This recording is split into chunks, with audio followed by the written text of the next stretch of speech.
సమస్య లేకుండా చేస్తామని హామీ ఇచ్చారు పాణ్యం ఎమ్మెల్యే గౌరు చరితారెడ్డి. కాల్వ గ్రామంలో 1,11,00,000తో వాటర్ ట్యాంక్ నిర్మాణానికి భూమి పూజ నిర్వహించారు. ఈ కార్యక్రమంలో ముఖ్య అతిథులుగా పాల్గొన్నారు కర్నూలు జిల్లా కలెక్టర్ రంజిత్ బాషా, ఎమ్మెల్యే గౌరు చరితారెడ్డి, నంద్యాల టీడీపీ జిల్లా అధ్యక్షులు మల్లెల రాజశేఖర్. పాణ్యం నియోజకవర్గం ఓర్వకల్లు మండలం కాల్వ గ్రామంలో పాణ్యం ఎమ్మెల్యే గౌరు చరితారెడ్డి, కర్నూలు జిల్లా కలెక్టర్ రంజిత్ బాషా, నంద్యాల జిల్లా టీడీపీ అధ్యక్షులు మల్లెల రాజశేఖర్ వాటర్ ట్యాంక్ నిర్మాణానికి భూమి పూజ చేయడం జరిగింది. ఈ సందర్భంగా గౌరు చరితారెడ్డి మాట్లాడుతూ, నియోజకవర్గంలో ఎక్కడా కూడా నీటి సమస్య లేకుండా చేస్తానని, 1,11,00,000 రూపాయలతో వాటర్ ట్యాంక్ నిర్మాణం కాల్వ గ్రామంలో చేపట్టామని తెలియజేశారు.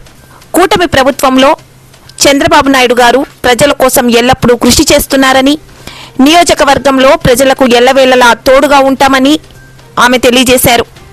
తదనంతరం గ్రామంలో సుపరిపాలనలో తొలి అడుగు కార్యక్రమంలో పాల్గొన్నారు. ఇంటింటికి వెళ్లి సంక్షేమ పథకాలను వివరించారు. ఈ కార్యక్రమంలో ఎంఆర్ఓ విద్యాసాగర్, ఎంపీడీఓ శ్రీనివాసులు, మండల కన్వీనర్ గోవిందరెడ్డి, మోహన్ రెడ్డి, పాణ్యం వాణిజ్య విభాగం అధ్యక్షులు దుగ్గిపాటి నాగిరెడ్డి, కాల్వ గ్రామ టీడీపీ నాయకులు రజాక్ బాషా, అక్బర్ బాషా, మండలంలోని టీడీపీ నాయకులు, కార్యకర్తలు తదితరులు పాల్గొన్నారు.